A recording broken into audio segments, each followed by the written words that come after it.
또 후보자께서는 25년간 농촌경제연구원에 근무를 하시면서 여러 가지 많은 업적도 있습니다. 특히 농촌 소멸 문제에 대해서 관심을 많이 갖고 계신 것으로 그렇게 알고 있습니다. 그런데 지금까지 농림부에서 농촌 소멸 문제에 대해서 많은 정책을 펴왔거든요.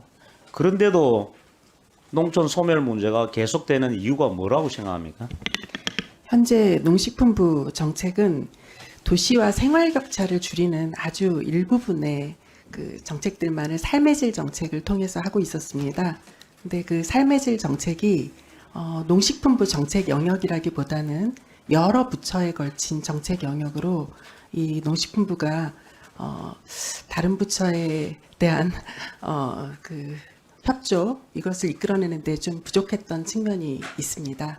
예, 여러 가지 종합적인 농촌 소멸 문제는 그런 문제이기 때문에 농림부가 주도적으로 역할을 하셔야 된다는 그 말씀을 드리고요. 또 하나 정주 여건 개선이 저는 아주 중요하다고 그렇게 생각을 합니다. 여러 가지 정주 여건 개선 방안에 대해서도 아마 여러 가지 그동안 논문이나 이런 걸 통해서 발표를 하셨는데 다시 한번 핵심적인 것을 말씀해 주시죠. 네, 정주 여건은 뭐 하나로 규정될 수 있는 것이 아니라 주거, 일자리, 뭐 여러 가지 분야, 교육, 문화, 서비스까지 다 포함됩니다. 그래서 농식품부가 지금 소멸 위험 대책 이런 것들을 좀 체계적으로 준비해서 농식품부가 할 수 있는 일들을 챙기고 다른 부처에 협조를 구할 것은 구하도록 그렇게 하겠습니다.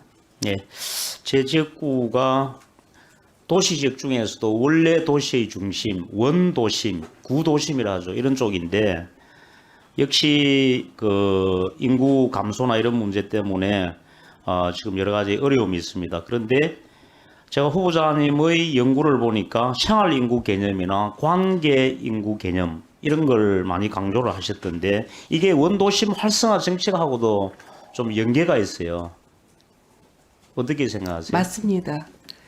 그러니까 이제 우리가 정착해서 한 곳에 산다기보다는 4도 3촌, 뭐 5도 2촌 이런 개념이 있듯이 한 곳에 정착하기보다는 인구가 이렇게 왔다 갔다 약 2지역, 3지역 거주 이런 개념으로서 그 도시 원도심도 마찬가지고 농촌의 발전 이런 것들을 견인할 수 있는 중요한 인구의 흐름이라고 생각하고 있습니다.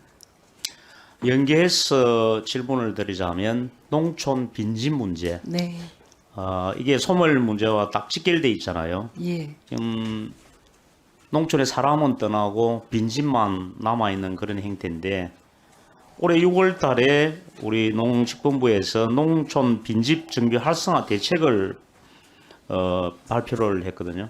예, 그 보셨습니까? 예, 봤습니다. 거기에 대해서 보니까 어떻습니까? 이게 좀 만족할 만한 계획입니까? 아니면 좀 보완을 해야 되겠다고 생각을 하십니까? 보완할 점이 좀 남아 있다고 생각합니다. 어떤 점을 보완을 해야 되겠습니까? 빈집을 활용할 수 있는 부분에 대해서 좀 더 보완이 필요하다고 생각합니다. 가령 빈집을 도시 청년들이 요구하는 그 임시 거주 주택이라든가 워케이션 공간 그리고 또 외국인 노동자들의 주거 공간 이런 것들로 좀 효율적으로 활용할 수 있는 방안을 좀 더 구체화할 수 있겠다라는 생각을 가지고 있습니다.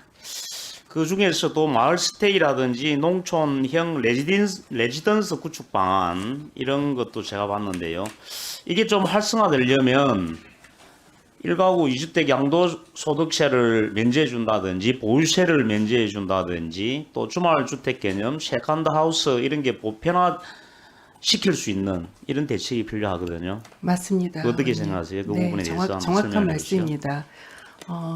지금 특히 농촌에 있는 주택의 경우에는 그 도시의 주택하고 같은 동일한 이주택으로 보기가 어려운 측면이 있고요. 그래서 농촌에 그 많은 사람들이 드나들고 그래서 그로 인해 농촌이 활성화되기 위해서는 이주택 농촌에 있는 이주택에 대해서는 세제의 혜택 등도 줄 수 있지 않겠나라는 것을 연구자 시절에는 제안을 했습니다. 그런데 이제 제가 이제 장관이 된다면 그 연구자 시절의 논리보다는 그 다른 부처와의 협의를 통해서 이 부분이 좀 실효를 낼 수 있도록 그런 방안을 모색했으면 좋겠다는 소망을 가지고 있습니다.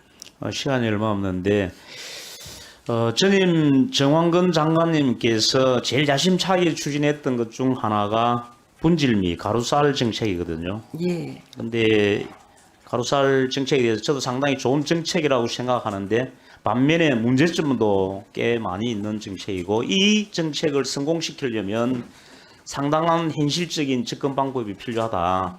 저는 이렇게 생각을 합니다. 그래서 이 가루쌀 정책 전임 정황근 장관님께서 야심차게 추진하던 이것을 어떤 부분을 보완해서 어떻게 추진해 나가겠다 하는 그런 것을 한번 말씀해 보시죠. 예, 정책의 연속성이 있어야 성과를 낼 수 있다라는 생각을 가지고 있고요. 가루쌀 정책이 지금 초기이다 보니 그 생산 농가 간의 기술력의 차이 이런 것들이 발생하고 있습니다. 그래서 이 부분에 대해서는 농가들의 재배 매뉴얼이라든가 기술 교육 등을 강화해서 그 품질 생산성을 좀 높이는 노력이 필요해 보이고요. 소비 확대를 위한 그 추가적인 조치도 필요하다고 생각을 합니다.